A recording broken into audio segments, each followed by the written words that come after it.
All right, folks. Good evening, football fans. It is Wednesday night, and this is Southbound in Town, a division of Fan First Productions.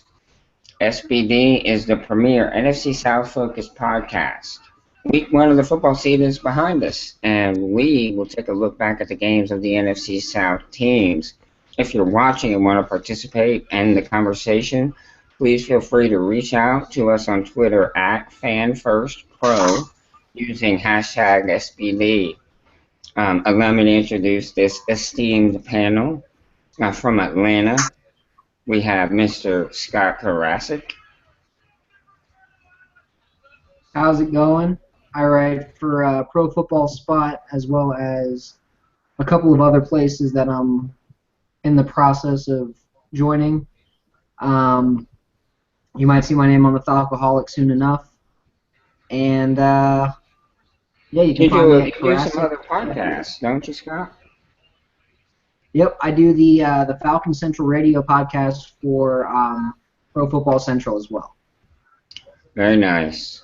And from Tampa Bay, don't call him a Bucks fan or he's likely to buck you up. He's fresh meat to the show, Mr. Rick Get Down Brown. Welcome, Rick. It's very nice to have you on. Hey, thanks for having me. Thanks for inviting me with this esteemed panel. Hey, look, don't call me Rick. I mean, y'all can call me Slick because you guys seem to be so cool like that. But look, I write for todayspigskin.com as well as cover the Bucks for theledger.com.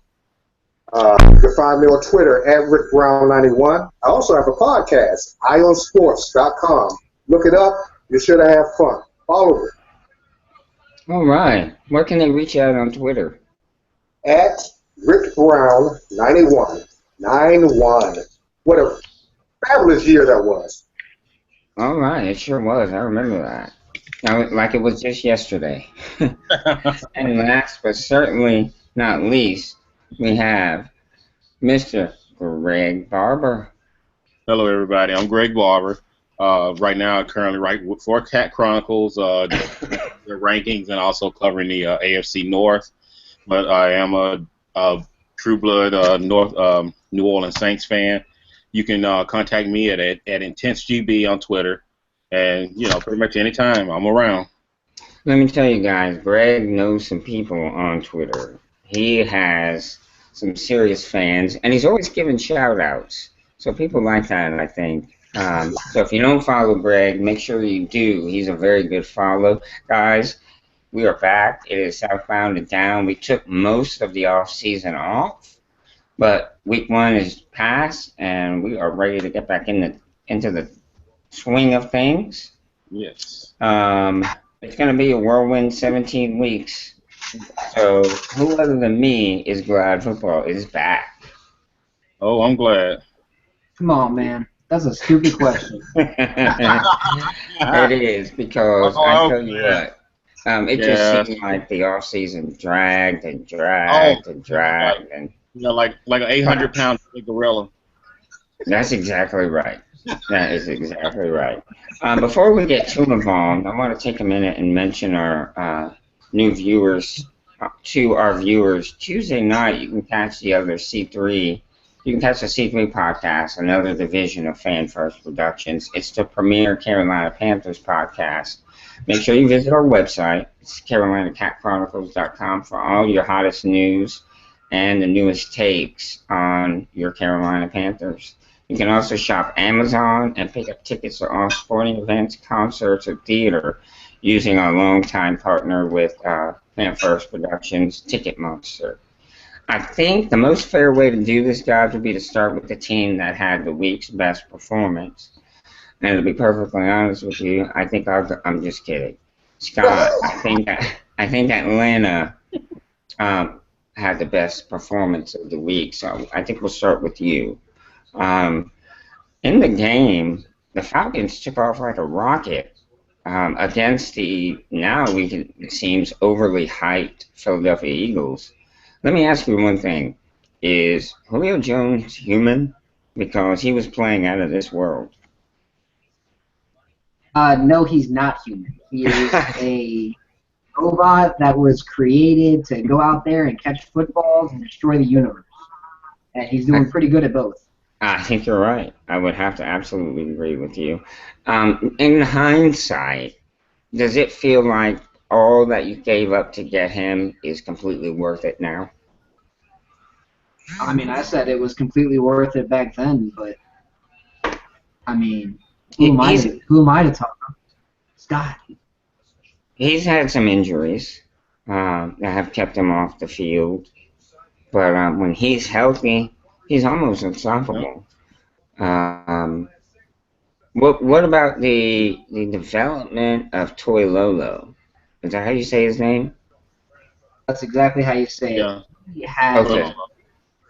yeah, Levine Toilolo.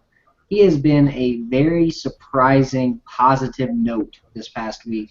I wasn't expecting him to be good at all. Okay. And he's at least a good blocker now. And that's all you really need him to be.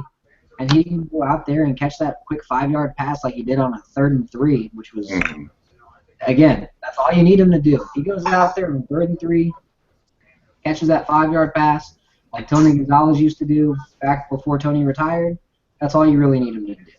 He's not going to do everything Tony used to do, but if he can do that, we'll be fine.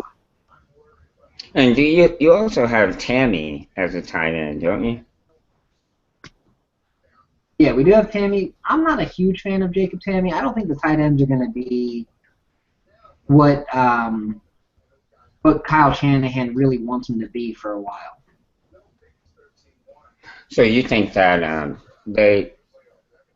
Atlanta as a team will be looking for a tight end somewhere, whether it be drafts or free agency. They're looking to improve at that position to get that position more involved. Yeah, I think that they're going to end up having a much better tight end in the future in the draft after this season. I just don't see them having sticking with this group past this year. Gotcha. Let me ask you about this. I'm jealous because as a fan of the Panthers, we were really looking at this guy and hoping we'd get him. Tevin Coleman, I believe his name is, from Indiana. He was very impressive, at least to me, on Monday night. I thought he looked like he belongs in the pros. He was very surprisingly good. I wasn't expecting him to be as good as he was last night, or not last night, 2 nights ago. He was finding the hole, hitting the hole. There weren't many holes out there for him to hit. I'm going to be honest with you. They just weren't there. But he'd find it, he'd hit it, go from a -1 to a 2-yard gain. And just doing that alone has made it so much better. Made the offense so much better. He looked like the kind of runner that can go inside or outside. So, he's not one-dimensional. He can, hit you either way. And I think he is a nice compliment to who you had behind him, or I should say, is it Freeman? Yeah, behind him is Freeman. Freeman's more of that. Devontae Freeman.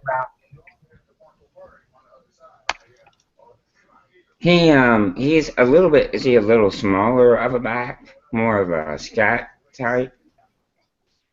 Yeah, he's definitely more of that like scat. I think his best role would probably be his Darren Sproles type role, more than anything else. He's not really anything more than that. I gotcha. So a lot of like swing passes, screens, that sort of thing. Swing passes, screens, outside runs, get him the ball in space, let him do his thing, and he'll get some yardage. He's just not your ideal run him up the gut kind of guy. When the offensive line gets better, and they're much better at the zone blocking than they were last week, that's when you put Freeman in and he'll start averaging 4 or 5 yards a run. But until then, he's not that bad. Speaking of offensive line, I read today that the Falcons have signed Jake Long. Yep. Now, I want to get your thoughts on this because I know he was a first-round draft pick. Wasn't he the first pick of the first round at one point? He was the number 1 overall pick. Yeah, he was. Matt Ryan went number 3. And a lot of Falcons fans are saying if he's there at 3, you got to take him over Matt Ryan, regardless of the whole quarterback question. It doesn't matter. You got to get a left tackle. So. Right. You got them both. So. Yeah, they ended up getting them both, exactly. So, how do you, isn't he coming off of a major surgery? Later. Yeah. He's not Yeah. starting. I'm going to put that out there right away. Jake Long is not starting. He as long as Jake Matthews and Ryan Schrader stay healthy, I would be very shocked to see Long on the field unless either Andy Levitre just completely shits the bed, Chris Chester winds up moving to center and they have to plug Long in at right guard, or they're running a 6-lineman set and Long's the active third tackle on the day, and they're going, you know what, we're going to have Matthews and Schrader and Long, and we're just going to run it down your throat with a bunch of good run blockers, deal with it, kind of thing. And I could see that happening, where, you know, you put that 5-man line Long, you put Toilolo on the end, and you're running it at the goal line and saying, you know what, screw you guys, this is our line. You know, like when you go unbalanced and you have that extra tackle. Exactly. Right. Now, I'm asking you this question: would Long? Do you think Long could be a guard? I mean, it may be. You know, it might be better for him. In the zone scheme, he's not going to be asked to pull out or anything, so there's not really an issue of, hey, can he pull? Hey, can he? Hey, can he pass block? Hey, can he block the man in front of him? And can he get to the second level? Mm-hmm. So I think he could do it. Could he do it? I don't know. But I think he could do it. Yeah, because he's playing more in the phone game. He's a little taller than the average. Yeah, you know, because because. But a lot of that comes in his force. That's what I'm thinking. The guard, he was really.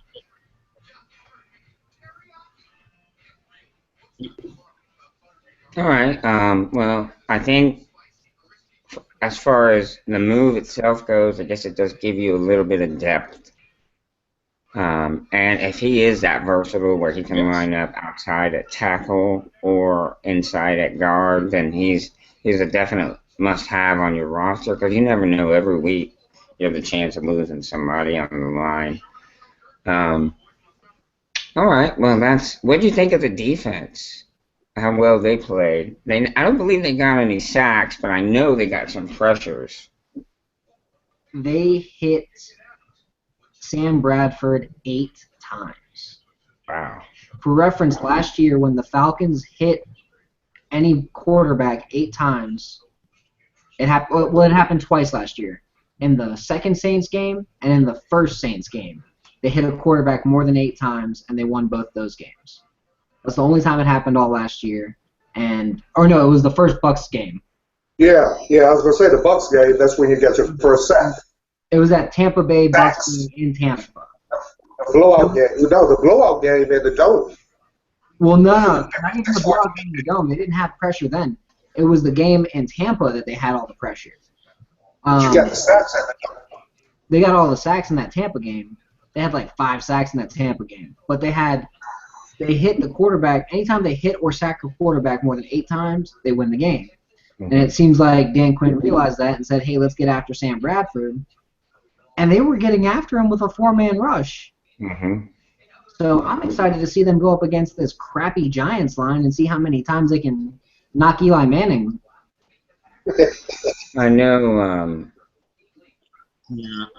they were getting pressure on Bradford, but do you think some of Bradford's poor play was related to just not having been on a football field in like over a year, seeing live action? No, they were getting a lot of pressure on him, and a big issue that Bradford was having was more related to him getting hit, him having pressure on him. They switched their drops in the second half from the first half. He was doing a lot of 5- and 6-step drops, or 5- and 7-step drops in the first half. And in the second half, they switched it to where he was doing 3-step, get the ball out, 3-step, get the ball out, because they were respecting the pass rush. And I could see, he was getting hit a lot because of the line just wasn't holding up for him. Jason Peters, Lane Johnson, they were doing okay on the edge, but Barber couldn't hold up on the interior. Right. Kelsey couldn't hold up. Kelsey got called for probably 3 holding calls on passing plays, just because he couldn't catch up to any of the interior guys. Rashid Hageman was plowing through him all night. Yeah. Is he the guy from Clemson? Well, I mean, No, Jarrett's the guy from Clemson. Hageman's the guy who played at Minnesota and got drafted in 2014. He looked great in the pass rush. Yeah, they're inside. That's where you guys were getting a lot of pressure. It was right up the middle. So what did you think of your linebacker play? It's the best it's been in years. Justin Durant is great. I'm glad they signed him. Paul Warlow is in the perfect spot for his strengths and weaknesses. Remember when I said last year, they just got to put guys in the right spots. I remember. They did that against the Eagles. They put all the right guys in all the right spots. Yep. Even Tyson Jackson looked competent. Tyson Jackson, he looked like shit last year. He finally looks competent. I remember you saying that quite a bit last year. So I mean, the fact that Dan Quinn can turn this defense around this quick says a lot to me.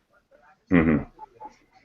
Now, do you think that defense can sustain that type of play over the next 16 weeks? Oh yeah, as long as they stay healthy, and especially if they get back Brooks Reed, because I don't ever want to see Croy Bierman covering Darren Sproles out of the backfield ever again. That was so bad. I don't want to see Croy Bierman coming out of the backfield. That was so bad. My wife and all the dirt. My wife is a fan of the show with his wife in it. Don't be tardy to the party. So she asked me, "Is Croy playing?" I said, "Well, you could kind of say that." But yeah, he's on the team and he's on the field, but he might as well be standing still. That is definitely a monumental task to try to cover Darren Sproles at his size. No, absolutely. When Brooks Reed gets and that's for fast guys. I wouldn't be shocked if Croy Bierman is on the inactive list every week. Really? Dead serious. Okay. My mother would be just. Oh yeah, why is that? Because he sucks. and that all, which I have no idea what show that is because I don't watch it. What? Do you have a woman? I'm sorry? Do I have Do you have a wife, a girlfriend? Yeah. My mother was telling me about the show. And my mother was asking. She might make you watch the show about Croy Zolchak and his wife, Kim. No. Well, that's all I'm saying. He might make you watch it. Luckily, my girlfriend would rather watch the NFL than, Kim Kardashian or any of that bullshit. So, right. Well, you are lucky there. Like, Scar, the show she watches is the Mini Project. I'm okay with that. Watch by herself. No, I mean that's not even that bad. Like, I'll watch that crap by it's kind of funny, actually. So mind-blowingly stupid sometimes. Just like you try to figure out how somebody can be so stupid. Yeah. I mean, really it defies intelligence. Let's put it this way: she would not watch reality television. Yeah, I don't care for That's how most of that stuff. Some of that stuff, my wife, I do watch with her just so we can spend time together. Right, of course. Yeah, and I get that. Yeah, a little couple times, Yeah, exactly. I want to ask you 2 more things, Scott. First of all, when he missed the kick, how much of a sense of relief did you have? The kicker missed a field goal. Cody Parkey has missed quite a few field goals. Mm-hmm. He's not exactly known as a reliable kicker. Yes. So, I mean, if it was Matt Bryant, I would have been pissing myself because Matt Bryant doesn't miss for some reason. You're right. Cody Parkey misses all the time. So I was like, yeah, he's either going to cave to the pressure, he's going to have it blocked, or he's going to miss it. And if you go back and watch the replay, even if he would have kicked that ball perfectly on line, either Croy Bierman or Rashid Hageman was going to block the shit out of it. Yeah. They were going to pack it down in his face like a Dikembe Mutombo block. He was injured too. He was playing a little nicked up, so I think that had something to do with it. The last thing I want to ask you. What, the kicker? Yeah. If you're a kicker, you can't complain about injury. Yeah, you have a good Period. point. You're a friggin' kicker. But I think he had like a hammy or something like that. The last thing Why would you even have him out there? I wouldn't have him out there. Yeah, I would have been inactive, dude. That's just stupid. You're a kicker. Because Chip Kelly thinks Yeah. he thinks he's Steve Spurrier. Yeah, I mean. Right. Yeah, I think that there looked to be a lot of indecision on Chip Kelly's part throughout the game, going for whether or not to go for it on fourth down, whether or not to kick the field goal, with not really knowing which running back to play when. He really looked unimpressive after everybody was giving him all this credit for being a genius and making all these moves. Came back and bit him on the backside. So. But see, that's the thing is that because he made a lot of his, he knew that he got a lot at risk on making those moves. He had a lot at risk because if he does screw that up, he is gone real fast. Chip Kelly won't stay long. Let me tell you this. And it ain't looking good. I'm going to mention this to you. The Giants last week against the Cowboys didn't give up one sack. The Cowboys also didn't have any pass rushers outside of Randy Gregory last week, and Randy Gregory made Eric Flowers look like a third-round pick that went in the first. Well, and trust me, Dallas. But Randy Gregory didn't. I'm sorry that DeMarcus Lawrence and Jeremy Mincey and Tyrone Crawford and Nick Hayden, who all kind of suck, couldn't get any pressure. Well, they had Chuck Mincey. None of those guys are this caliber. He played. None of those guys are as good a pass rushers as Vic Beasley. None of those guys are as good a pass rusher as Grady Jarrett. None of them are as good a pass rusher as hell as Rashid Hageman. Those guys are going to run roughshod through that line. Okay. Especially since Richburg's a weak-ass bitch. He's been throwing on his ass all week. Hey, Scott, how did you think Vic played? How what? How did you think Vic played? I'm missing the last half of the question. I'm hearing you too, Rick. Say that again. How did Beasley play? What about Vic Beasley? How did he play? How did Vic Beasley play? He played well. He was getting off the ball. He had some issues, going up against Jason Peters, who's arguably one of the best left tackles of all time. Yeah, he's a big man. I mean, that's not an easy assignment your first week. Right. But then when you go from Jason Peters, who's arguably still one of the best left tackles in the NFL, to Eric Flowers, who he got, 2 or 3 sacks against when he was at Miami? I'm not as worried about Eric Flowers as I am about Jason Peters. Right, yeah, Eric Flowers is definitely not a Jason Peters, that's for sure. And it'll be interesting to see both of these rookies going head-to-head versus each other. Interestingly enough, they both came out of the ACC. I wonder how many times they matched up versus each other on the field there. I'm sure we could go back and find out, but that'll be a very key matchup, I think, in that game. You're traveling to New York, is that right, Scott? Yes, they are traveling to New York. Okay, so what do you think the score of that game will be? I think the Falcons win it. I'm going to go 28-21. Okay, so you think it'll be a very competitive game? Oh, yeah. It's not going to be one team running roughshod over the other. Okay. But it'll definitely be a good game. All right, well, we're going to move on to another team. It's about half past the hour, and we will go to the Saints, Greg. Okay. Loss in week 1 isn't the worst possible scenario. You guys were in Arizona, is that correct? Right. Yes, we were in Arizona. Okay, and Carson Can you Palmer hear had me? a pretty good day. Yeah, we can hear you. Oh, Yeah, okay. Carson Palmer had a pretty good day. He did. He did. I think like 350 yards and a couple, 2 or 3 touchdowns. Is that just because of Yeah. the injuries that's plaguing the Saints defense? It's part injuries. I mean, part of it is that we played a ton of rookies in that game as well.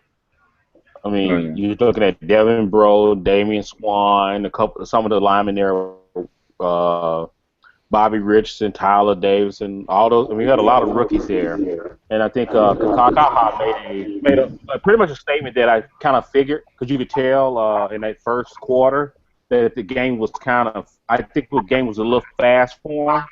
So he was realizing how the speed of the game.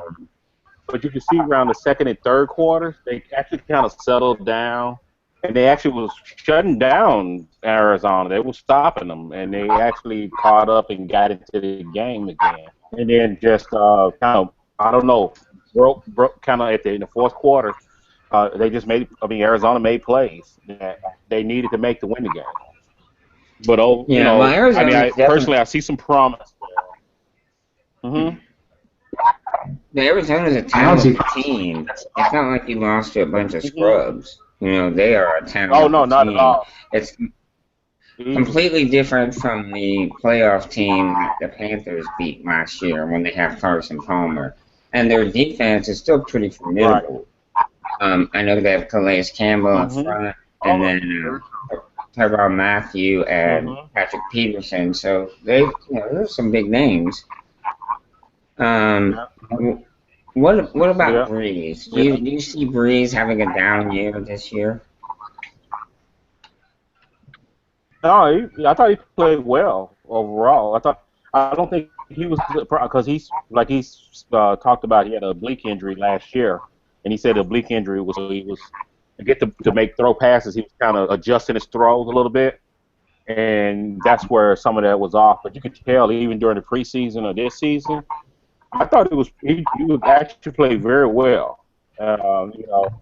So as far as I'm concerned, I think that kind of talk as far as him having a down year or he's on the downside a little bit, I think that is not as much of a problem. I think it's more problem now is the wide receiving core. Right. Because Colston definitely, I think this is definitely Colston's last year. I don't think Colston will be in a New Orleans uniform next season. His age is showing big time. Cooks is a very good receiver, but you're talking about also to a guy who's 5'10". Right. If he's going against big corners and stuff like that, he's really not going to be your number one receiver. And then you got two rookies in Snead and Brandon Coleman, who are just getting on the field now. So they're still trying to find their way a little bit. So now it's kind of, it's a lot of adjusting. It's a lot of growing for the team right now, especially on the defensive side of the ball and the offensive side of the ball. And the only reliable part of them is right now is that the offensive line, I think, is playing pretty well. And I think as far as the running game, they got really 4 good running backs that I think, that I really like a lot, and I would love seeing playing a killer once he gets into the mix. He's going to be I think he can be a big part of it. They probably going to have to kind of bring him in a little slowly, but I think Spiller's going to play a good part in that offense and help us out. But I think I thought the play of Ingram, both in the pass and the run game, was very good. I thought even Robertson still played very well. All right, so do you see Spiller kind of filling in that Darren Sproles role? You kind of see him playing that role? I think so, because because I think that he is an explosive back. He's also big enough that he can run the ball between the tackles as well. But you also can get him in space, and I think he can create some plays. And so, I mean, right now with a knee, coming off a knee injury, he's not going to right off the bat come right in and do something. I think they may have to kind of they're bringing him along slowly. He is practicing right now on a limited basis. So I'm guessing that maybe by next week or at the worst the week after, they'll probably have him. You'll see him play. All right. What do you have as far as the defensive line goes? I know you guys released Gillette. Who's left? Who do you guys have up front? Well, we still have King Hicks, of course, Cameron Jordan. Jordan I thought had a very good game. He actually was like one of the highest rated players on Pro Football Focus for that game because he did put a lot of pressure on Palmer. But it was the surprising thing, honestly, was that most of the time everybody thought of Palmer as he actually moved around and made plays. Surprised everybody a little bit that he moved as much as he could. Because I mean, like they came close. They got close to him several times. Right, and the Saints didn't record any sacks this past week, did they? They did not record any sacks. They pressured the dude like crazy, and he'll find a way to escape out of it and get out of there. And so they got to get better to a point where they can contain him or anybody. Because I mean. If a guy can move out of the pocket like that and go make plays, and it's going to kill them all day long. Right. So they have to learn how to train him in that pocket and cut it off. Right. Yeah, because even for his age and with all the knee injuries he's had, Palmer can still move pretty good. Right. Yeah. He moved fairly well. I mean, he really did. So I definitely give him credit on that because I would have. You would think with the knee injury stuff, he would not move as much at this point. You think he might be a little, but he trusted his knee. He was out there and he played well. You have injuries. But I mean, Breeze threw for 355 yards himself. Oh, that's pretty good. That's pretty good. Keenan Lewis, Jarris Bird. Yeah, Keenan Lewis is hurt. Jarris Bird. I know Bird you paid some money to, and he really has yet to see the field in like 2 years, right? No, I think this will be the second season. Once these guys come back, do you think that's going to turn this defense around? I think it'll help. It'll help a lot. But the biggest thing we got to do is be able to get that pass rush. We really got to get that line in there to be able to. If we can get the defensive line down there to be able to get that pass rush and start making sacks or get a lot more pressures, that's really where the defense will work very well. And it's kind of dependent on that happening. If those guys are not doing it, it does cause issues at times. But, overall, I think I see a lot of potential with a lot of these guys. I think we got some guys who I do like some of the younger guys in the secondary. I do like Delvin Breaux. I do like Damian Swan because a lot of times they were right there with the guys in a lot of cases. And, they get a penalty or two here or there because they're playing pretty close. It's very snug. But at the same time, at least the guy's not wide open with 20 yards between the defensive back and anybody knows where he's at. Right. So, I think Damian Swan is going to be a really, really good one. And I think Breaux will too. And so I think we got those guys. You add them in with Browner and Lewis. I think we got a nice set of corners there. And I think even Kenny Vaccaro played a pretty good game himself. So like I said, I definitely see some potential there. I think some things are going to happen, but it's hard to say. This is it's going to be it's a pretty much. Rob Ryan's job is on the line in a lot of cases here. That if his defense does not do well, he would definitely be out. Because they definitely had opportunities. They could have cut him loose last year and went ahead and tried to see if they get like a Vic Fangio or somebody like that. Right. And I think, because even before Ryan came on, the one guy I wanted was Romeo Cornell personally. That's who I thought that would be if he wanted a 3-4. That would have been a good pickup. Yeah. I thought that would have been a great pickup for him, but at this point in time, Ryan is who we have, and we have to try to work with him. Right. Yeah, this is it. This is his make or break year for Rob Ryan. It is. And if he ends up getting cut, I think the only place he'll be able to find work is with his brother. Yeah. You know what I mean? But see, I mean, think about it. He doesn't have to be a top 5 defense with their team. If he's in the top 15 Right. or higher, Right. I think they could be a serious playoff contender. Right. What were they last year? Do you recall? Like 31, 30. Right. So Like right at the bottom there. even breaking into the top 20 is going to be a really big improvement. It would be a big improvement, but I mean, they really need to get in their top half, I think. Who do you guys have this week? It is actually the Bucks, Tampa Bay Buccaneers. Oh, very interesting. In New Orleans. In New Orleans, yeah, they got to come to the Dome. Yeah.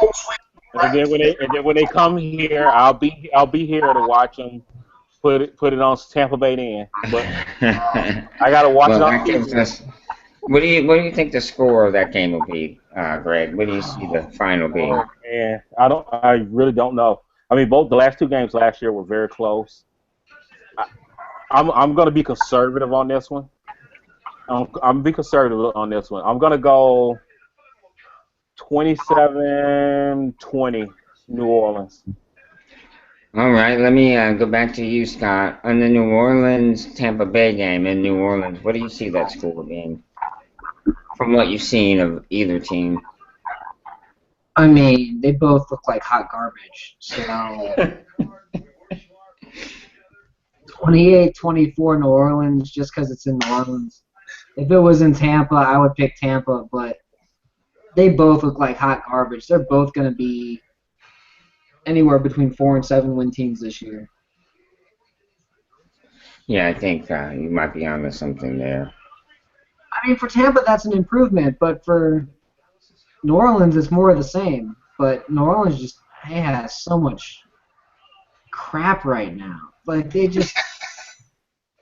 Like, their front seven's kind of a clusterfuck. Their back four is, a guy who played in the CFL, Brandon Browner, Kenny Vaccaro, and, like, their 5th-string free safety.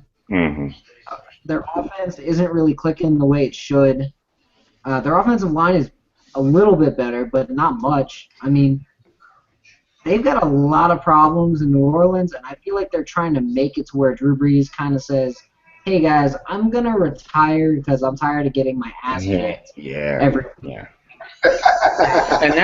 that's a good point because Drew Brees put it up almost 50 times last week, and with the improved offensive line, you would think, because of the questions regarding receivers, you'd want to put the ball in the running back's hands a little bit more.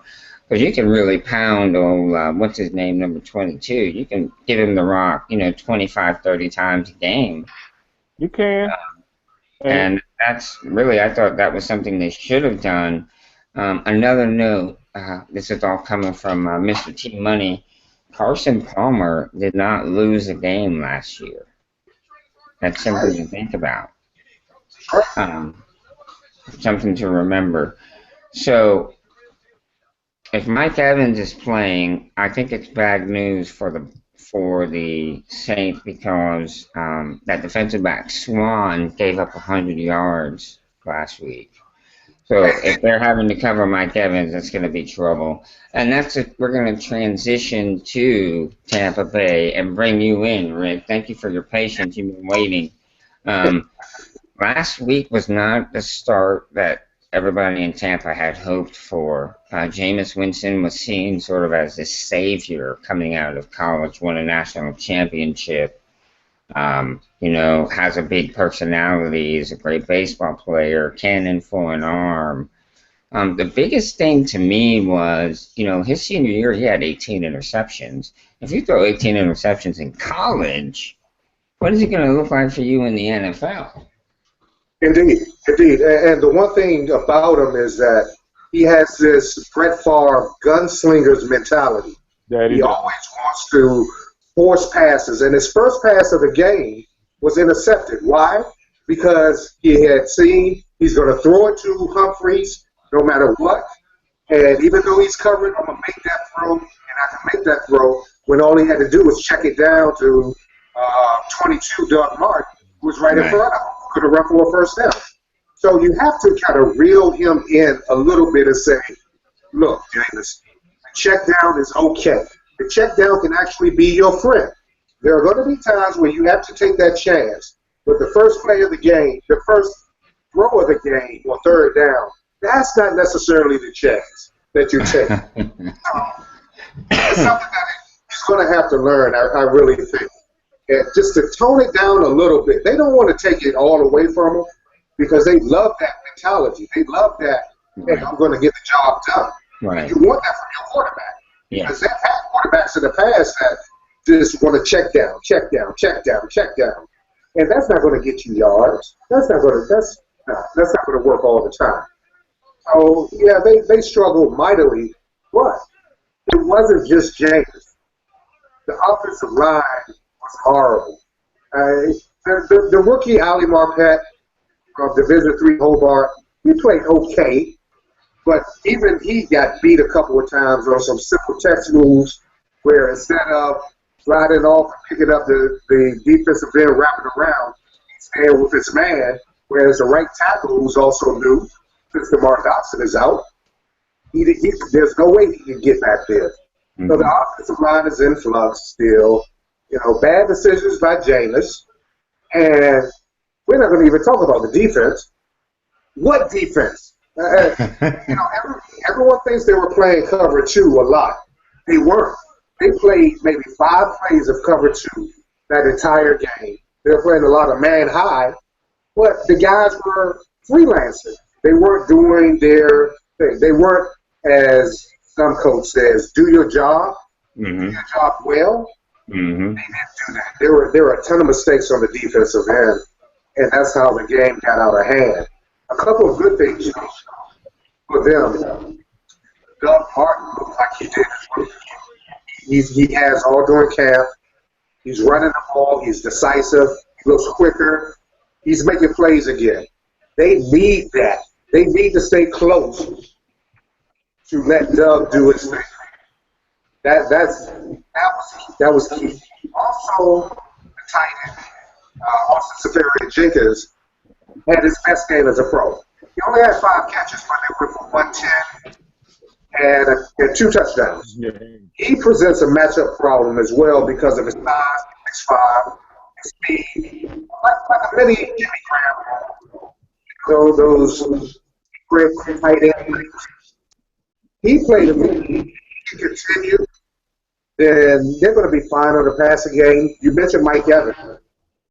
If he comes back, I can see what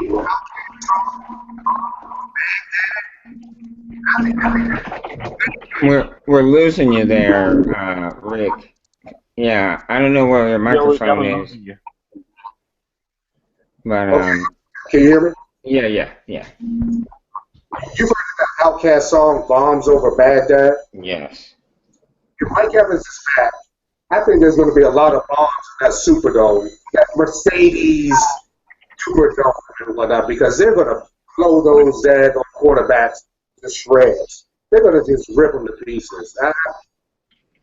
I think this is going to be a game that Tampa Bay, since they always play New Orleans close, they're going to break out this game. This is going to be the game they break out.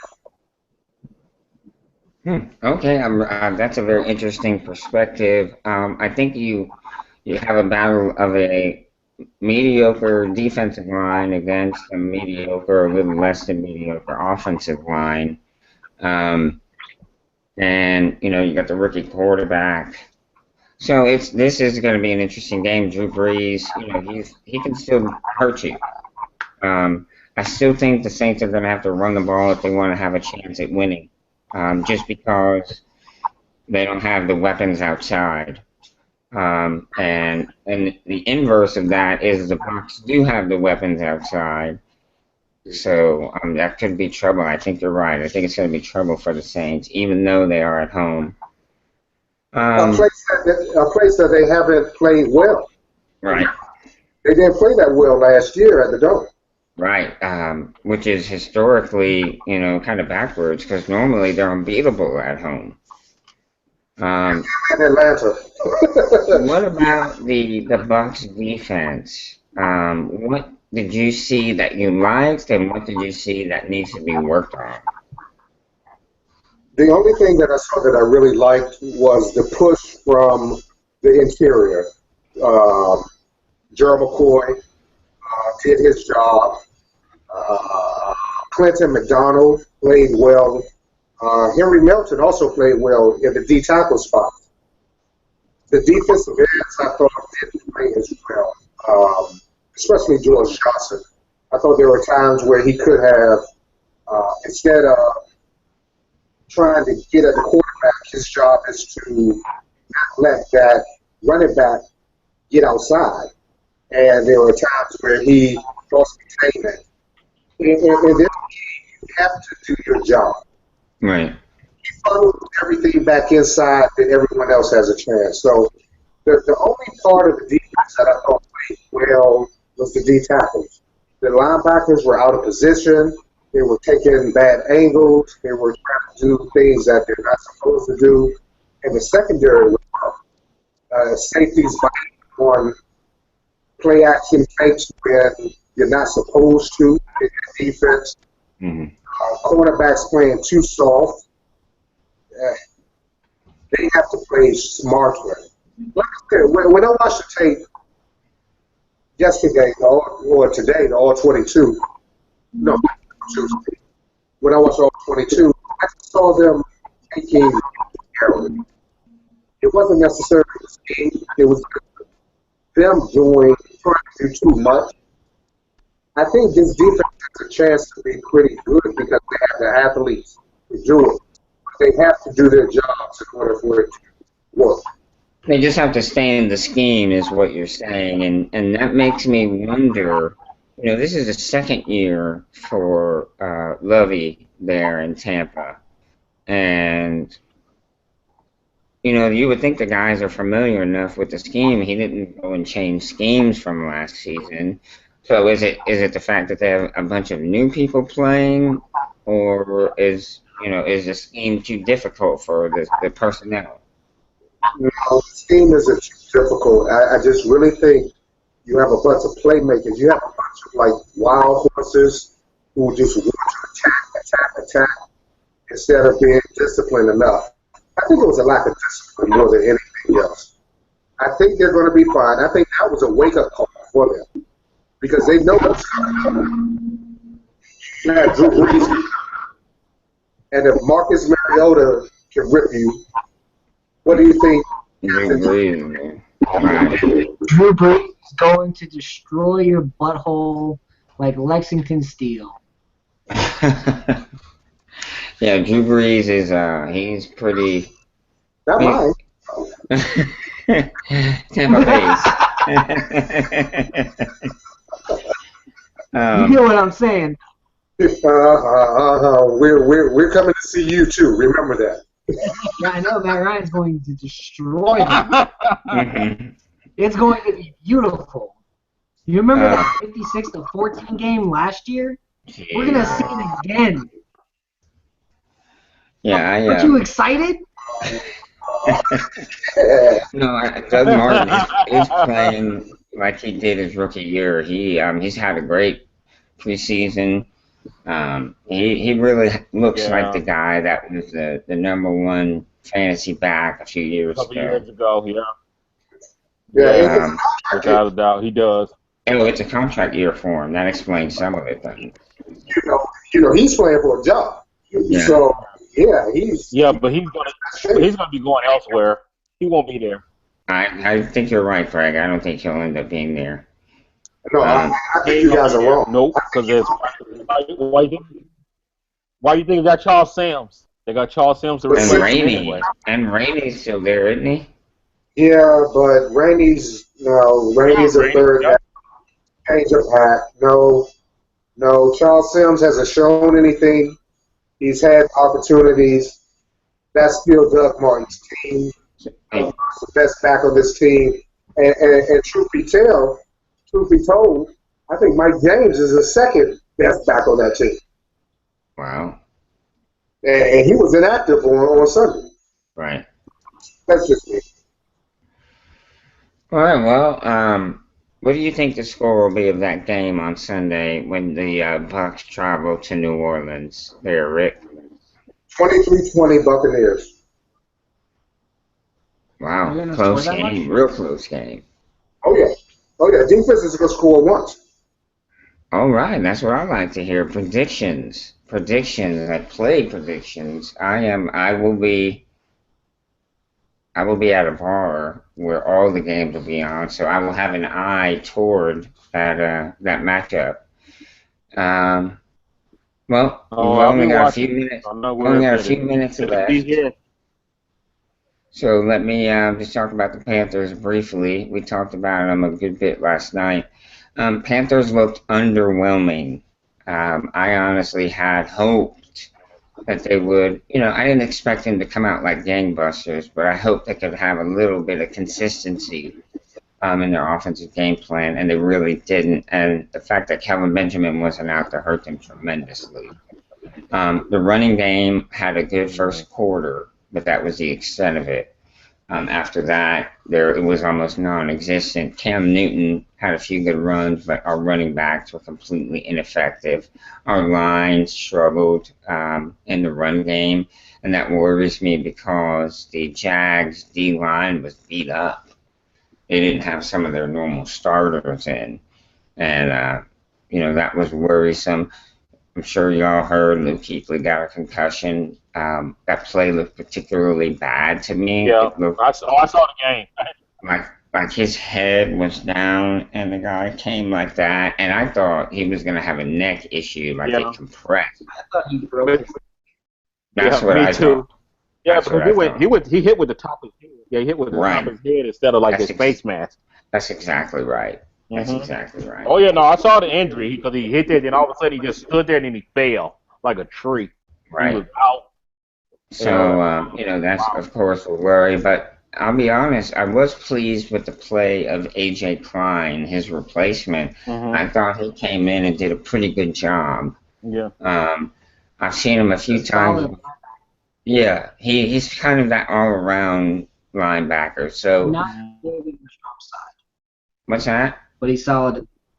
He's not good on the strong side. He doesn't have the quickness to play outside, but right in the middle, let him stay hash to hash. He can do it. I agree. I think, in my opinion, I want Luke Kuechly to sit out this week and let AJ come in his place and let Luke have another week off. They're gonna make him sit out. Don't worry, he's sitting out. You ain't even got to worry about that. Right. I think he will. I don't see it. Yeah, I think he will too. Cam's play I thought was pretty good. Cam Newton played pretty good. The problem was with the receivers. Cam was a victim of many drops. One that would have been a for sure touchdown set up. There was a couple of bad calls. Oh, yeah. I'll be honest and say I think this week in particular, as a whole, the officials were pretty bad. They were. In my opinion, I thought across the board they were pretty bad. Yep. The Panthers' defense showed up. I've seen a few games. The secondary played really well. They played so well that we got a few coverage sacks. The D-line did generate a little bit of pressure, but not as much as I'd like to see. And, I think Josh Norman is really turning into one of the top-tier cornerbacks in the NFL. Early in the game, they were picking on him. It looked like they were throwing to him on purpose. I think he had 7 targets in the first half. But later in the game, they kind of went away from him, and he made them pay for going after him with that pick 6. That totally changed the momentum of the game. And that was the play of the game. He was the player of the game. He had a forced fumble, a recovered fumble, 5 tackles, an interception, and ran it back for a touchdown. So definitely the player of the game. This week against the Texans, they're starting Ryan Mallett, which is only his 3rd start, I think, in like 5 or 6 pro football seasons. Poor Molly. I think that'll help. Obviously, that'll help the Panthers.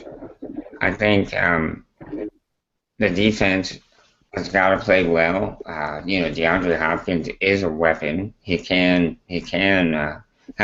make big plays, and Ryan Mount has a big arm. He's a little slow, a little slow of foot. That he does.